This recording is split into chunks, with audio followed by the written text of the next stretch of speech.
ថ្ងៃនេះរឿងនិយាយតកតងទៅនឹងកូនក្រមួយខែ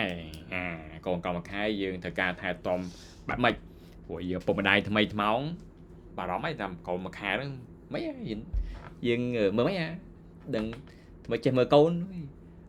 ព្រោះធម្មតាហ្នឹងយើងត្រូវជាពុកម្ដាយត្រូវរៀនហើយថាកូនក្រមួយខែត្រូវចេះឆែកអ៊ីនធឺណិតចេញដែរខ្ញុំឲ្យយោបល់ខ្លះហ្នឹងបើបន្តគ្រូពេទ្យផងជាកូនមួយផងកូនពីរមួយកន្លះចិត្តកើតមួយទៀតចិត្តកើតហើយអញ្ចឹងខ្ញុំណែនាំឲ្យខ្ញុំមើលថា style ខ្ញុំចិញ្ចឹមកូនបែបម៉េចហើយជាមួយបទពិសោធន៍នៃការមើលជំងឺខ្ញុំតែថាក្មេងតែកម្មខែហ្នឹងអាសាឈឺខ្លះមកពេទ្យហ្នឹងតែយើងត្រូវប្រុងប្រយ័ត្នព្រោះជំងឺខ្លះតែយើងអត់ចាប់ចែងទេគ្រោះថ្នាក់ដល់ជីវិតកូនណាអញ្ចឹងទីរក់តែក្រោមមួយខែហ្នឹងចឹងឪពុកម្ដាយត្រូវកត់សម្គាល់អីខ្លះហើយត្រូវចេះថែទាំអីខ្លះអញ្ចឹងទី1តែកូនកើតមកហើយខ្ញុំនិយាយនេះលក្ខខណ្ឌករណីកូនដែលកើតមកសុខភាពល្អអត់មានឈឺអីណាកើតមកសុខភាពល្អថាឈឺរឿងផ្សេងអាហ្នឹងតែបើថាកើតមកសុខភាពល្អអត់មានបញ្ហាកើតមកគ្រប់គីឡូគ្រប់ខែអត់មានបញ្ហាទេកើតភ្លាមគ្រូពេទ្យមើលតែ2ម៉ោងអីគាត់យកយើងណាយើងអត់មានចាក់ស្រូមមិនដាក់អូសែនអីយើងសុខភាពល្អនិយាយវែងឆ្ងាយច្រើនដែរសុខភាពល្អអញ្ចឹងក្រោមមួយខែហ្នឹងយើងចាប់ផ្ដើមមើលបែបម៉េចយើងជាពុកម្ដាយយើងត្រូវចាប់ផ្ដើមហ៊ានមិនហ៊ានចំកូនអាហ្នឹងគេរៀនចំកូនណាអញ្ចឹងជាថាថ្ងៃដំបូងពីថ្ងៃដំបូងហ្នឹងមកទឹកដំបូងហ្នឹងហើយធ្វើ start តិចទៅតែតិចទៅអញ start ហើយអញ្ចឹងទី1គឺរឿងបើហ្នឹងហើយព្រោះតែកូនកើតមកភ្លាមរឿងបើហ្នឹងអញ្ចឹងយើងចាប់ផ្ដើមឲ្យបើភ្លាមឬក៏មិនធម្មតាទីរោគដែលកើតមកភ្លាមគ្រូពេទ្យដែលគឺគាត់រុំឲ្យស្រួលឲ្យវាព្រោះធម្មតាកូននៅក្នុងពោះយើងរុំអញ្ចឹងតែបើចេញមកក្រៅអញ្ចឹងត្រូវការរុំឲ្យចិត្តសិនដើម្បីឲ្យស្គាល់នឹងអាការសៀងការស្គាល់កម្លាំងគៀបសម្រាប់ depression ព្រោះនៅក្នុងពោះម្ដាយគៀបជាប់ចេះដល់ពេលនៅក្រៅអាហ្នឹងតែយើងរុំឲ្យចិត្តសិនអញ្ចឹង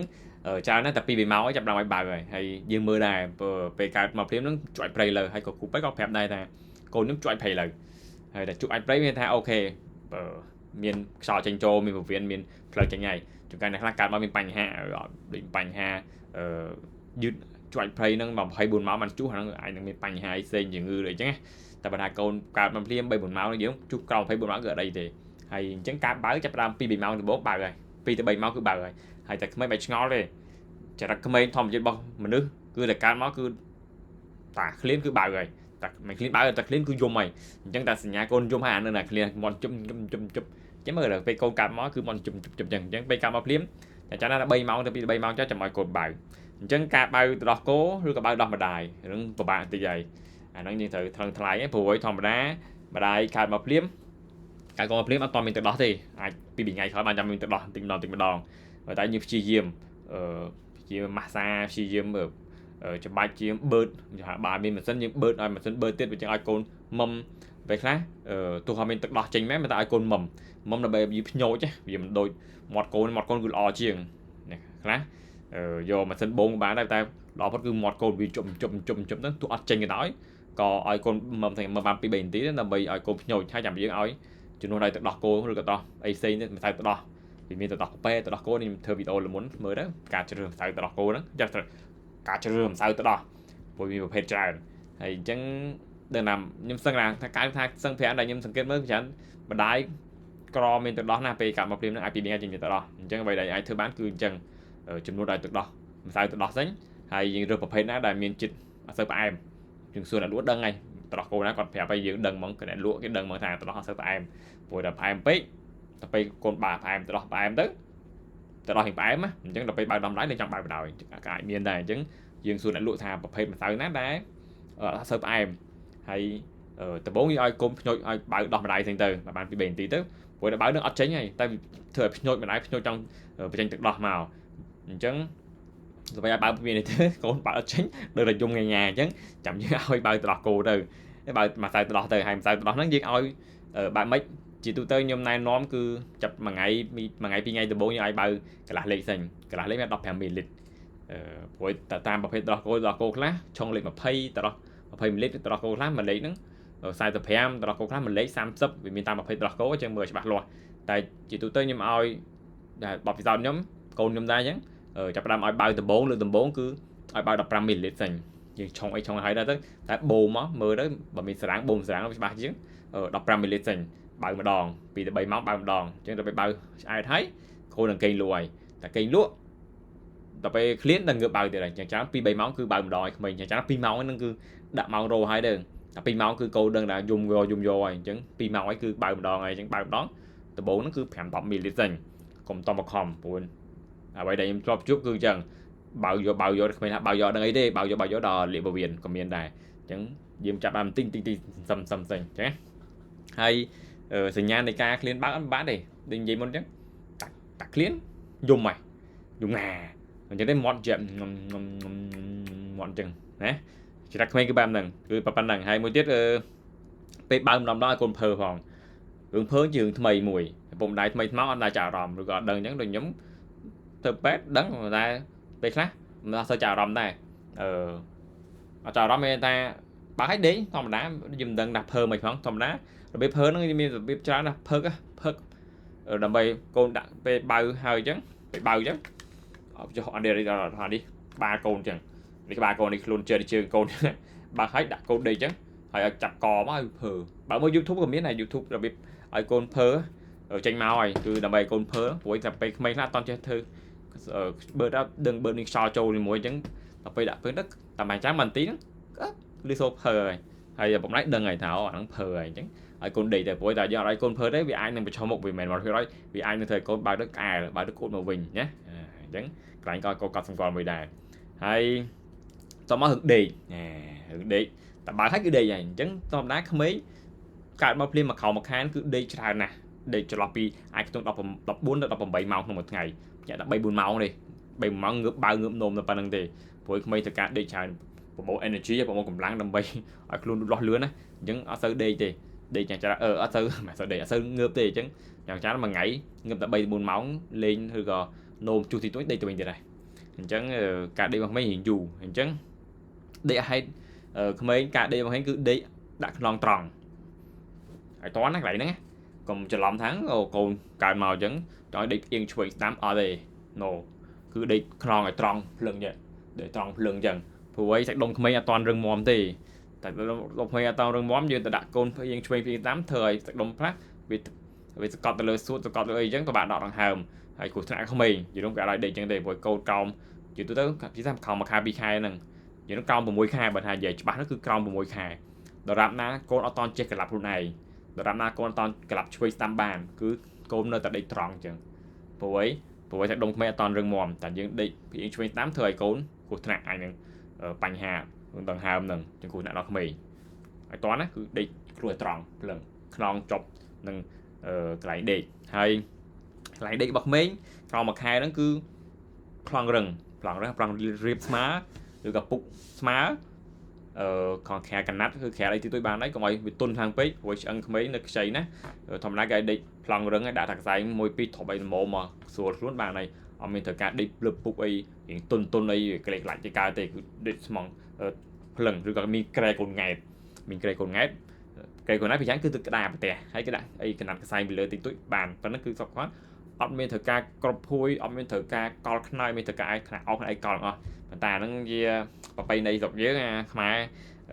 ដាក់អីឆ្វេងតាមតុក្កតាដាក់ខ្នើយអស់ឲ្យការពារឬក៏បាក់ភួយបាំងអីចឹងពេលខ្លះយើងមើលដែរអាហ្នឹងយើងធ្វើបានតែមកចាប់ចាយព្រោះវ័យក្មេងយើងរើអញ្ចឹងតែយើងដាក់របាយវ៉ាន់ណាអាភួយអីច្រើនពេកហ្នឹងក្មេងរើអីទីទួយក្របពីលើច្រមុះក្មេងថប់ទៅទៅបដ ாய் គេខ្លាចរឿងហ្នឹងជាតែដាក់តុក្កតាដល់អីហ្នឹងអញ្ចឹងតុក្កតា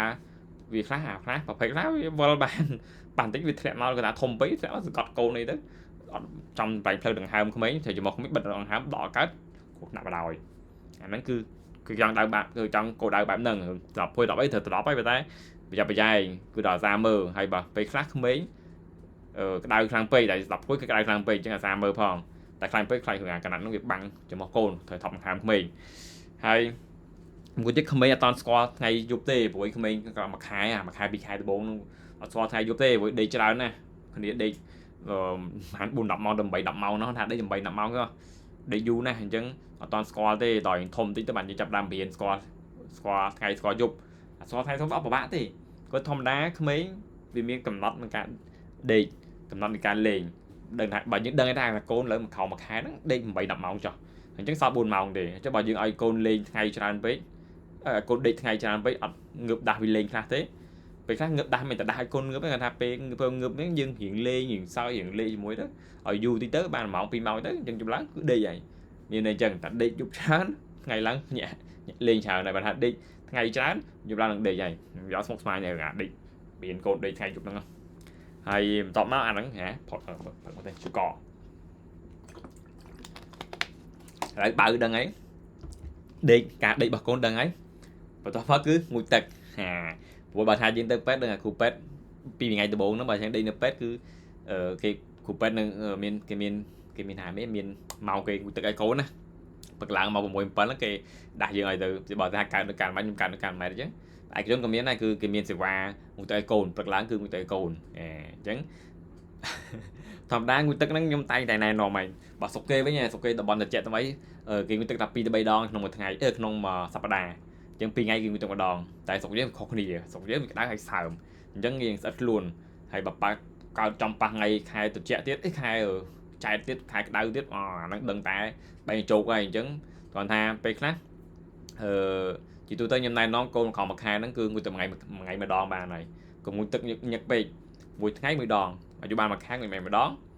pi khá mày pi đòn đó bay khai lớn hiện thôn mấy chân anh bị một đòn bàn tại dân dễ nó về thường tại còn mà khai thầy toàn mấy cứ nguyên tập ngày mà đòn bàn này hay nguyên tập bay nắng nguyên tập bay đại côn nhặt bị lực bật làng chân bật làng mưa đấy mấy côn nhặt màu mán anh bền bảy bộ này nó chạy đấy被ngược phim nó mà giờ chặt phun đồng tập phim thế被ngược phim nó ở côn lê ngày côn ấy thì tôi thấy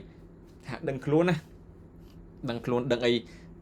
lê ban mà tôi thấy chăm dương người tập mày côn phim clip dùng tập phim côn nhảy gọi là nhảy thấy với mấy cái chặt thầy này là đấng côn chặt côn đặt côn vô từng người tức nè toàn xoay toàn đừng ấy phóng chặt nè từng người tức thầy vào dùng rồi là cái miền đây thằng ta toàn rong bạc mây đừng tới chơi vô phong và rong bạc mây cứ tại vì astro luôn tại vì play cứ bị vô mai chân tầm đã nhảy xuống luôn đừng ấy sai y tụi mình dương ấy ngang mà dương 200 như từng người tức mày đặt nè lên cho từng người tức liếm hay người tức mà đó ba này một bề tung nhẹ lang phật lang nâng 7 phật nâng bật ha hai bán đọc mình đọcไปtừ hiện miền cái đại tích chẳng nguyên tắc ở đây và càng nguyên tắc ngày mà đó nó mền tha mà nói nguyên tắc tràn đón thì tại nguyên tắc tràn đón ra sủa của mình với dưới đứa thông mở khai từ dạ khai ấy nhưng nguyên ngày ta bay muốn đón trong lần gì nhẹ trong sủa luôn này chắc chắn nguyên tắc ngày mà đón pi đòi nè phật lớn thấy giúp chọc bọc mấy dương vô mà ngày nguyên tắc phèm ha chúng tắc phèm một mũi đón nhóm chúng nó bèn vậy còn mà khai trừ ở sủa mà ấy cô mà ngày phèm một mũi đòn tham bị cái đại người tập ngày đó người ta bà tham mấy cái đó trước luôn cồn kia men ơi ham nói người ta na nam máy này cứ trước luôn cồn đã cái sai cái nó chụt này nó bón nó đấy bánh nhừ cứ tiếng cái cò rồi sạch có clear cái bạch cụt nhá co clear bạch cụt nó cứ cái nhiều hiện kia chứ chút đó là cái ôn chút đó hay bắt chọc anh em smoke smile này cứ là nam mày ăn được bằng năng trong bây giờ thấy nâng mình nói cũng tức đây cũng tức tại tịch cầm đặt mà đo mà đây cũng nhặt pe với thật mẹ số luôn hay mỗi tiết cứ chạy toàn năng sạch rồi đại diện nguyên tắc từ passport năng chất bậc mày sẽ chất bậc mày này chất năng chỉ hướng xây với cái ảnh hưởng xây hàng chỉ ngữ tiếp tay còn ta chất này ca smart mấy bạn thì nguyên tắc thông đã đốt lên nó còn đang bên nguyên trái ở chất năng dân vô cả size ad đặt lại chất năng đặt cầm từ nhi thôi ấy còn đặt sao không tới hay bẹt khao từ nó cứ bẹt nó cao sân từ nằm bày vì mình so trình chỗ khác nằm bày ở sân xuống nó chập chú chúng ta dừng bẹt khao từ đông lòng pin nằm pot là trận năng phải khá liệt trận là nôm như nôm hia bị thất lệnh mới nè thì các mình thấy các mình phò bánh tôi bóng bánh piu chụp sầm rào những anh liệt rào những ai miền này hay một chất năng cứ khao từ nôm cứ dùng hàng nó khao từ nôm mình khao mặt hàng nắng dừng đồ khao từ nôm pi từ 7 đòn không bởi vì nó pi máu đồ mà đòn từ ai pi từ 7 màu buổi không mấy cao mặt hai nó cứ nôm hiện nhật chân ở pi bị hai từ 4 nó hiện cho khao từ nôm từ vậy nè miền câu hay cái đằng này cứ cho khao từ nôm ở buổi là dương cái thắng chậm nôm trôi chậm đố ọt rồi bảy không mấy cao mặt hai cứ nghi là lịa này bảy tại giờ bạn chấp đồ toàn pt lịa lươn nè bảy có cụ nâng tại lịa ba năng bạc chia ba từ đây mấy từ tuổi chẳng pi máu từ 7 máu chắc chắn là pi máu đôm đó từ khao từ nôm rồi tôi nôm tích cái đào tới đồ đây làm 7 cà pi cái mồi miền Pành Hà hay mình bạn nói đấy anh đang tại tông tích chẳng bảo để thì biết ngồi tích hơi ham đánh hát hướng lên mà sáu hồi vậy bà thanh lại tam ban giống cứ đần ấy chân cặp to cái đấy tới hướng mà sáu nó cứ ham đánh hát vì hồi vì ở miền chuối đây mà sao nó hồi được đầy thế còn cái đặc lần nó bị ốp thế tập liệp trà nó và tạ bạch mắm ít liệp bay lơ đờm nó bắt phải màu nhung chụp là nhồi nó màu liệp mà sao nó ai pin cò nó ai pin cò cụt sao mà sao hay liệp nó bay có hắn liệp nó bay về từ trẻ số liệp nó bay có mọi việc là liệp ở đây còn là kho hoa năng liệp bạn đây thế mà sao nó cũng liệp đây ra hay phải cái lá được như chân phải cái láแต่ลิฟต์ไอ้มีลิฟต์ช่วยที่เป็นกระไรฮัลนั่งมีเป็นจิตทำไปที่อารมณ์แต่นั่งอ่ะอยู่จุดบ้านได้ฮัลนั่งเป็นกระไรฮัลอยู่อารมณ์ที่ช่วยบ้านนั่งแต่บ้านเลยช่วยจังบ้านลิฟต์ทำแบบอัดบัตรจังจะมีช่วยที่เป็นกระไรนั่งเพลอารมณ์ช่วยเพลอารมณ์ช่วยได้ช่วยเพลอารมณ์แต่บ้านนั่งที่ก็ไม่ได้รับทางจังลิฟต์เล่เมื่อก่อนนี้เมื่อไหนตามด้านย้อมตอนไหนตามด้านตรงโบมาพายจะดังลิฟต์เล่ยังลิฟต์เล่แต่ไทยลิฟต์เล่ลิฟต์มุกลิฟต์กว่าลิฟต์กูดไอ้มีเล่มุกเซงเล่คลูนเซงเล่กูดเซงเนี่ยanh thấy lê cồn mì nó ở đây để thả bàn phải sao tầm được ở mình lối tinh nhé tầm bè sạch cồn mọt xuống ở mình sầm nam còn ở rô còn ở lệ dần liếp đế bàn lê cồn mì mà sao gặp cái lái ham đặc hàn hay bắt tóm nó cao một hai nó cứ vì mình copy dụ làm tới thế dụ làm hai pi bị khai cứ đôi khi dần cứ cao một hai nó giờ một đáy từ tài nơi chất cồn truyền lịch bàn pan ná giờ pan nằng thợ chiêng thợ dê thợ thuê mùi côn hột tụi cô toàn lưu sầm lên khăn tụi toàn mới khơi bạc cái đó tại mặt hai nắng mây bị mình nhìn mùi này cứ nhìn mùi cứ ở bụng đài là ngày này chết là ngày mai là ngày chẳng thợ lên thợ chiêng thợ ấy play cái tụi mưa toàn khơi bạc đó mặt hai toàn mới bạc tay tay thợ dê mà con lưu sầm lên này dê với mây khảo các anh lưu sầm lên anh mới khơi bạc thì tuổi chẳng dương tụm lọp tụm đẹp tụm lọp phía sau là bên côn ở bụng đài này phía ba nằngตรงรอบเย่ตรงรอบเชียงตรงรอบไอ้เธอไอ้ไพร์อ่ะสำเล้งไปเจงสำเล้งเจงกับcái giá thaยืนในจุดโกนนะโกนมีผิดกฎได้ทามีหนาเกณฑ์ในจุดยืนในจอบจังไงยังbànตำแหน่งตำแหน่งโกนbánสัตว์มูดhay bà tham đại gì mi côn chỉ cầm chiêng xem xây còn là mơ bay thòng đá bị ọt ban đi đây nó ngon tôi tại chiêng tôi dây tôi cho hát đòi đòi bay mi côn đi bay lên được nhung thơ lim côn đấy nghe đồng bè côn sạch này mỗi giường đấy tao máu cái lạnh run nở cao mặt hai nó cứ xây toàn là phiệp lại run nở dưới nó cứ xây toàn phiệp thâm bách cùng cái đại p cùng từ chẹt p thòm đá cứ anh ca thiết đại ló cho nó bị sam phèm từ sam per lần sam phèm bên trong sẽ phong tầm sam per mỗi bán đấy sam per mỗi sam phèm cái sam per mỗi từ sam per lắm cứ ca thiết mồm giờ thà bệnh như dừng coi thòm đá tức on mình bệnh như on mình top on mình hop ấy đòn không trên châu xùa nhóm thơ là hôn video này nòm mà khai thì nhưng mày xây toàn phê cùng sân chạy nè cũng bao khăn phê bao mồm bao thầm mà phê phèm đấy nhóm bao phê phèm này hay đã tăng hào tí thèm thầm phê phèm thay bằng muối nó mồm mà mình cho đọt đằng ham xuống mà tha hiện cái tí tức đã tăng hào thèm từ buổi từ chạy pí xuống cho một hay mấy nghi nè cho một mấy sạch cho món nước sôi nè mày sói ha nguy cơ sạch cho món nước riêng tuần pí tính tại từ chạy khăn pí xuống trừ này nhấn dần hãy test thử miếng so trình trô cùng nó bật tịch mà sao bật tốt thử miếng ôi miếng bia rồi mà ngày ấy bật thật là ngày tròn ấy nước bật ở miếng so trình trô khá từ tại dương bật chết mình là dần chạy bật trình trình trô tới chú lần nó viên tụi mình máu thời con trừ đài dần đẹp dài thầy ấy tiết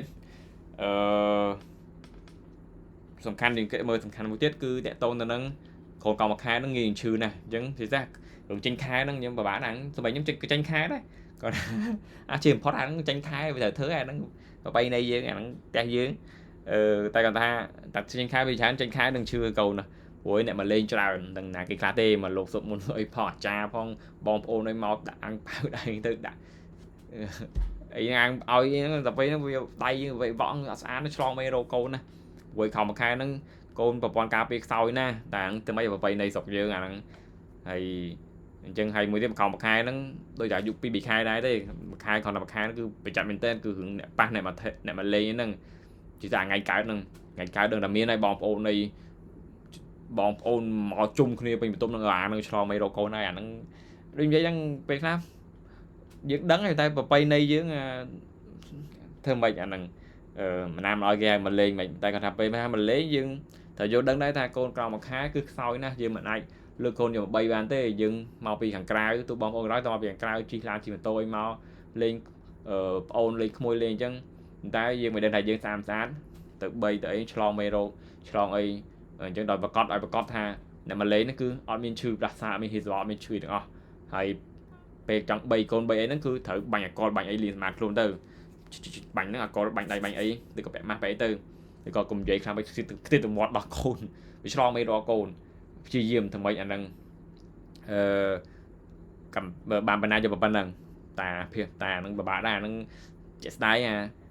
គេចង់ប៉ះឲ្យមកប៉ះមិនកើតបងប្អូនណាតែគាត់ថាពេលខ្លះយើងត្រូវដឹងខ្លួនឯងដែរថាកូនគេមួយខែទូចណាស់ខ្សោយណាស់ងាយឆ្លងមេរោគកុំប៉ះកូនឲ្យសោះកូនគេទោះតាគេឲ្យអញ្ញាតឲ្យប៉ះដល់ក៏យើងត្រូវអៀនចិត្តដែរគឺមិនត្រូវប៉ះកូនគេទេវាឆ្លងមេរោគកូនគេព្រោះប្រព័ន្ធការពារកូនខ្សោយណាស់តែអត់តន់ចាប់អាសាំងគ្រប់8 10ឆ្នាំទេ8 10ខែទេកូននៅតែខ្សោយអញ្ចឹងងាយឆ្លងចាស់មួយខែក្របោហ្នឹងគឺងាយឆ្លងមេរោគណាស់អញ្ចឹងរាប់ប៉ះរយគឺប្រយ័ត្នចាញ់មែនតើហើយអ្នកដតីគឺហាមប៉ះហ្មងពេលខ្លះមុខក្រៅតិចណាដើរយកលេងដល់ក្រៅទៅតាមសួនតាមអីគេចង់ប៉ះមានឲ្យប៉ះទេក៏វាចេញអូតែក៏វាឲ្យគេចេញអត់ឲ្យប៉ះគេទេឬក៏ដូចធ្វើវីដេអូអញ្ចឹងក្មេងទូចខំមួយខែហ្នឹងកុំទៅត្រៃមនុស្សជុំវិញមនុស្សអីមនុស្សច្រើនមនុស្សអីវងមនុស្សអញ្ចឹងវាងាយឆ្លងមេរោគគឺប្រចាំចាយនិយាយមកហ្នឹងកុំឲ្យអ្នកប៉ះការពីយើងឪពុកម្ដាយអ្នកស្អាតហាមអ្នកដតីប៉ះអញ្ចឹងការថែទាំកូនមួយខែគឺមានតែប៉ុណ្្នឹងអញ្ចឹង bonus បន្ថែមទៀតឲ្យគឺអ្នកដែលតាមដានខ្ញុំដឹងហើយខ្ញុំអនុវត្តនៅពេទ្យហើយអនុវត្តណែនាំនឹងការអនុវត្តនៅកូនខ្ញុំដូចគ្នាអញ្ចឹងហើយ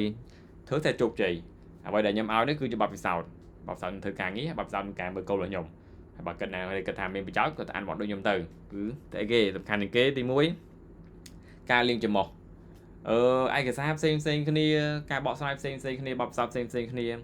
យើងទុកចិត្តមួយណាប្រភពមួយណាយកមួយនឹងចំពោះខ្ញុំមិនឲ្យទុកចិត្តទេគាត់ថាខ្ញុំធ្វើហ្នឹងគឺតាមទ្រឹស្ដីរបស់គេស្ដីដូចគ្នាខ្ញុំអនុវត្តជាមួយជំងឺអនុវត្តជាមួយកូនខ្ញុំគឺដូចគ្នាធ្វើទៅគឺមានប្រសិទ្ធភាពមានថាការលេងជាមួយកូនជារាល់ថ្ងៃទេ3ថ្ងៃទៅ4ថ្ងៃម្ដងបើសិនព្រោះធម្មតាមើលតែយើងមនុស្សធំណាមិនខថ្ងៃមួយថ្ងៃហ្នឹងគេកាច់ច្រមុះមួយថ្ងៃ2 ដងណាក្មេងដូចគ្នាអញ្ចឹងបើដង្ហើមដូចគ្នាដង្ហើមដូចគ្នានៅផ្ទះដូចគ្នាកន្លែងដូចគ្នាបរិយាកាសដូចគ្នាអញ្ចឹងអាចច្រមុះមានដូចគ្នាអញ្ចឹងក្មេងអត់ចេះញើសអត់ចេះតកេះទេអញ្ចឹងពេលខ្លះច្រមុះអាចពេញច្រមុះហ្នឹងអញ្ចឹងតើតែយើងបាញ់ទឹកស្រោមប្រៃលាងដើម្បីមិនទៅបាញ់ដោយផ្លាសាយទេរបៀបធ្វើផ្លាសាយផ្សេងបាញ់នេះគឺដាក់ទឹកស្រោម 5cc ទូកាច់ក្បាលឲ្យប្រើម្ដងបោះចោលអត់មានប្រើទុកបានទេកាច់ឲ្យបោះចោលហើយប្រើឲ្យបោះចោលហើយបាញ់ចូលច្រមុះកូនទៅរៀនបាញ់ទៅវីដេអូចាស់ៗខ្ញុំមើលបានក្នុង Facebook YouTube ហ្នឹងតែនឹងរកឃើញអត់ទេ Facebook TikTok ហ្នឹងព្រោះខ្លីៗខ្ញុំផុសលើ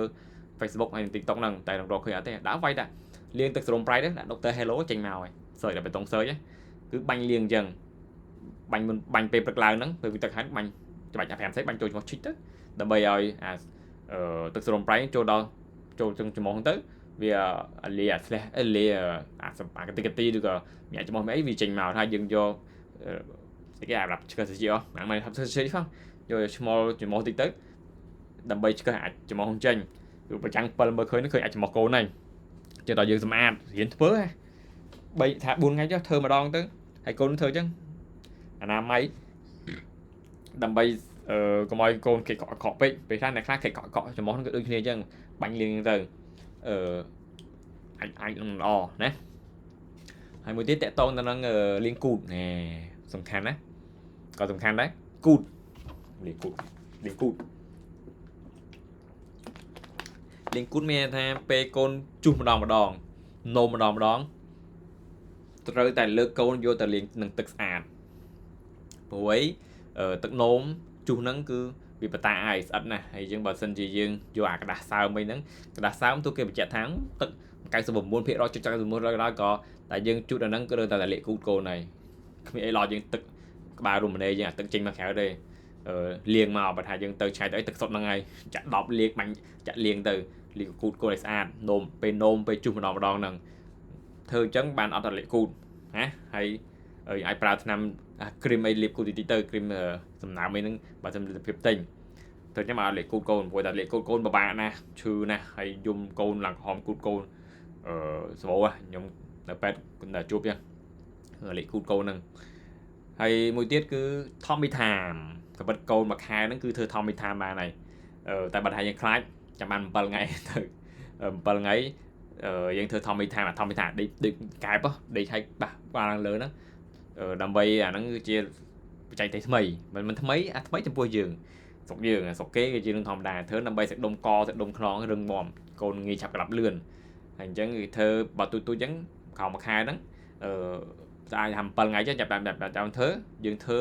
ម្ដងតែ30វិនាទីទៅ1នាទីបានហើយកុំធ្វើយូរពេកហើយមួយថ្ងៃតែម្ដងបានហើយបើថាធ្វើតើមានធ្វើទុកអីទេ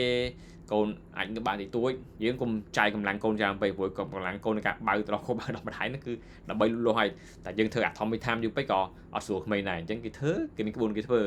មានថាចាប់មួយខែដំបូងហ្នឹងចូលដល់ថ្ងៃទី7អីទៅអត់យូរបាន7ថ្ងៃចាំឲ្យធ្វើទៅមួយថ្ងៃម្ដងឲ្យបានហើយម្ដង1នាទីពី30វិនាទីទៅ1នាទីទៅហើយធ្វើបានពី2ថ្ងៃទៅបើថាកូនអត់មានបញ្ហាទេស្រួលបើបានឲ្យបានលេងធម្មតាទេអូខេអាចធ្វើមួយថ្ងៃ2ដងទៅម្ដង30វិនាទី1នាទីឬអាចឡើងដល់2នាទីអញ្ចឹងទៅតាមអាយុកូនទីម្ដងបើចង់ឆែកមើលបញ្ជាក់អាហ្នឹងយើងអាចឆែកមើលថែមទៅបញ្ជាក់គាត់ថាជាខ្លីៗគឺប៉ុណ្ណឹងគឺសឹមទីម្ដងធម្មតាហ្នឹងអញ្ចឹងមាន3ហ្នឹងដែលខ្ញុំអនុវត្តរាល់ថ្ងៃហ្នឹងដើម្បីជៀសវាងការក្អែរបស់កូនមួយទៅរឿងបើដែរចេះភើអាហ្នឹងនិយាយមុនហ្នឹងពេលបើម្ដងឲ្យកូនភើផងរឿងភើនឹងមួយរឿងលៀងច្រមុះរឿងលៀងគូតហើយធ្វើធម្មតាហ្នឹងជួយកូនបានច្រើនហ្នឹងកោមួយខែហ្នឹងហើយនឹងចុងក្រោយនៅខ្ញុំណែនាំនៅជំងឺមួយទៀតណែនាំតាក់ទងនឹងជំងឺព្រោះជំងឺមួយចំនួនវាគ្រោះថ្នាក់ដល់ក្មេងហើយខ្ញុំនៅពេទ្យនៅតែជួបចឹងយើងមានគ្រូពេទ្យទេដែលជួបច្រើនជាងគេនៅពេទ្យមិនច្រើនទេគាត់ថាយើងធ្វើការនៅមួយកន្លែងជំងឺមកផ្ដុំនៅកន្លែងមួយហ្នឹងរកសេវាយើងគឺយើងឃើញច្រើនណាគាត់ថាស្ដាយក្មេងមិនស្ដាយក្មេងស្ដាយអាយុជីវិតក្មេងព្រោះពេលខ្លះយើងអត់ចាប់អារម្មណ៍ជាពិសេសរឿងដែលខ្ញុំតែងតែធ្វើវីដេអូរហូតហ្នឹងគឺរឿងលឿងអញ្ចឹងប្រចាំប្រយ័ត្នមែនតែនរឿងលឿងស្បែកកូនជាធម្មជាតិរបស់មនុស្សទេអាហ្នឹងរបស់កូនក្មេងទេកើតមកគឺលឿងចឹងដោយសារតែកោសិកាយើងចាប់ផ្ដើមផលិតខប់ឈាមទៅថ្លើមយើងនិយាយខ្លីស្រួលយល់ថ្លើមយើងទប់អត់ជាប់ដោយសារលឿនពេកអញ្ចឹងថ្លើមក្មេងវាខ្សោយអញ្ចឹងធ្វើឲ្យចេញអាជាតិលឿននៅតាមសរសៃចូលតាមសរសៃឈាមទៅធ្វើសបល់ឡើងលឿងអញ្ចឹងហើយចាស់លឿងដល់ភ្នែកទៀតព្រោះលឿងខ្លាំងពេកអញ្ចឹងធម្មតាក្មេងដែលកើតមកអាចខ្ទង់តែថ្ងៃទីនេះខ្លះវាមិនច្បាស់ហើយវាអាចខ្ទង់ថ្ងៃទី2យើងចន្លោះពីខ្ទង់ថ្ងៃទី2ថ្ងៃទី5អីហ្នឹងថ្ងៃទី5ក្រោម7ថ្ងៃហ្នឹងគឺកូនអាចមានចេញជាតិលឿងហ្នឹងហើយបើថាជាតិលឿងហើយបើថាកម្រិតស្រាលមុំទេអូខេ50ថ្ងៃបានតែបើថាល្អចាំបាច់ល្អបំផុតគឺមកជួបពេទ្យទៅដើម្បីគូពេទ្យពិនិត្យហើយបើថាយើងមើលអត់ស្រួលភ្នែកកូនឡើងលឿងបើថាយើងបារម្ភជាងគេហើយចេះមើលគឺអាភ្នែកពណ៌សនេះកូនកំមុំហ្នឹងនេះកូនកំមុំខ្មៅសហ្នឹងបើសិនឡើងដល់លឿងហើយឆាប់យកមកពេទ្យកុំទុកយូរតែដល់លឿងដល់ភ្នែកហ្នឹងគ្រោះថ្នាក់ហើយតែមិនក៏ឲ្យលឿងដល់ភ្នែកហ្នឹងបើថាយើងលឿងនៅពេទ្យដើម្បីយ៉ាងពេទ្យគាត់ចាប់ចៃគាត់ដឹងហើយថាធ្វើអីប៉ុន្តែធ្វើម៉េចខោ7ថ្ងៃគឺប្រយ័ត្នមែនតើបើសិនជាសបល់កូនលឿងខុសធម្មតាហើយរបៀបនៃការលឿងហ្នឹងមើលបែបម៉េចឬក៏ត្រូវតាមបែបម៉េចអាចចូលមើលវីដេអូចាស់បានតែតងបញ្ហាលឿងហ្នឹងក៏ខ្ញុំធ្លាប់និយាយដែរប្រយ័ត្នយ៉ែងទី2រឿងឈឺភ្នែកក៏ខ្ញុំធ្លាប់និយាយដែរព្រោះក្មេងធម្មតាកើតមកអ្នកខ្លះមានបញ្ហាស្ទះរន្ធទឹកភ្នែកហ្នឹងអញ្ចឹងរបៀបម៉ាស្សាបើអីហ្នឹងក៏ខ្ញុំបញ្យល់ដែរចូលមើលវីដេអូចាស់បានតែតងនឹងបញ្ហាហៀទឹកភ្នែកហូរទឹកភ្នែករបស់ក្មេងឈឺភ្នែកហ្នឹងខ្ញុំធ្លាប់ធ្វើវីដេអូបញ្យល់ដែរអាចចូលមើលបានមួយទៀតតកតងទៅនឹងច្រាំងដាតយើងធ្វើខ្លួនឯងបានច្រាំងដាតព្រោះធម្មតាក្មេងដែលមិនត្រឡប់ខ្លួនដែរមិនដោះដៃបណ្ដោយរឿងច្រាំងដាតហ្នឹងច្រាំងដាតវាមានពីរប្រភេទមួយច្រាំងដាតដោយសារមេរោគមួយច្រាំងដាតដោយសារតែទឹកដោះគោកាក់ទឹកដោះគោដោយសារបើយើងញ៉ាំបាយញ៉ាំអីដូចគ្នាអញ្ចឹងតែយើងអត់លាងមាត់បាយពេញមាត់ហ្នឹងអញ្ចឹងក្មេងដូចគ្នាញ៉ាំតាមទឹកដោះគោហើយអាចនឹងឡើងច្រាំងដាតសនៅក្រោមអញ្ចឹងច្រាំងដាតគឺមានតែមួយគឺនៅក្រោមសនៅក្រោមដាតហ្នឹងនៅលើដាតហ្នឹងអញ្ចឹងអត់ពិបាកទេកំប្រេសយើងធម្មតាហ្នឹងកំប្រេសទិញក្រៅ1.5ហ្នឹងដាក់ទឹកស្រមុំមកដាក់ក្អូមាត់អញ្ចឹងលុកចូលមកឆ្កៀលចេញមក3-4ថ្ងៃធ្វើម្ដង5-6ថ្ងៃធ្វើម្ដងមកព្រោះតែច្រើនណាស់5ថ្ងៃឡើងច្រាំងដាតពេញមាត់កូនហើយអញ្ចឹងដាក់មកឈ្មោះឬក៏អ្នកខ្លះមានរបស់ទិញទៀតខ្វៃមានស្អីគេធ្វើជាសលៃមិនសលៃជាដុំអីចងហើយអញ្ចឹងដល់លុកចូលមាត់កូនឆ្កៀលបានទៀតស្រួលទៀតបើមានលុយទិញខ្វៃផ្សារទំនើបមានហើយណាតមកចប់កូនដាតចប់កូនដាតបិទអាហ្នឹងកប់កូនដាតហ្នឹងបើថាយើងគ្រូពេទ្យតែនៅពិនិត្យតែបើថាគ្រូពេទ្យពិនិត្យមិនបានអស់យើងត្រូវចាប់អារម្មណ៍ខ្លួនឯងយើងជាប់កូនដាតខាងក្រោមនេះអាក្រោមហ្នឹងកូនដាតអញ្ចឹងបើសិនជាជាប់ដល់ចុងដាតពេកអាហ្នឹងត្រូវការកាត់ហើយបើអត់កាត់ទេកូននឹងពិបាកនឹងការបើ ហើយនឹងផលបាក់ទៅមុខទៀតគឺកូននឹងនិយាយច្បាស់ហើយនឹងញ៉ាំអីក៏ពិបាកញ៉ាំចឹងធម្មតាបើសិនជាឃើញមានជាប់កូនដាតភ្លាមគេកាត់ភ្លាមមើលកូនដាតកូនផងមួយទៀតតកតូនទៅនឹងផ្ចិតហ្នឹងពិបាកដែរផ្ចិតហ្នឹងអ្នកខ្លះជ្រុះលឿនអ្នកខ្លះជ្រុះយឺតគាត់ថាយើងមើល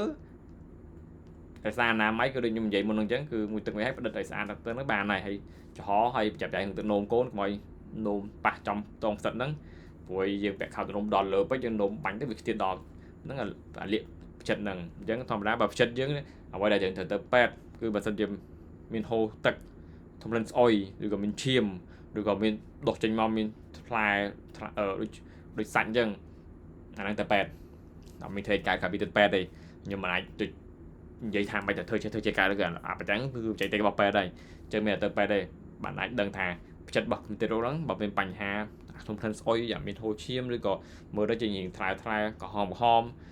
ទៅពេទ្យពេលជួសសិតហើយបើមានបញ្ហាហ្នឹងណាឬក៏បនជុំសិតឡើងជាប់ឡើងក្រហមងាយថាអាចឆ្លងមេរោគតែឡើងជុំវិញឡើងក្រហមអាចឆ្លងមេរោគហើយអញ្ចឹងពេលណាទៅការគេពេទ្យគេអញ្ចឹងដែរទៅការប្រើថ្នាំមកចាក់ថ្នាំអីថែមទៀតនៅពេទ្យជួបរហូតនឹងខ្ញុំមុខរោលក៏ធ្វើវីដេអូធ្លាប់ធ្វើដែរ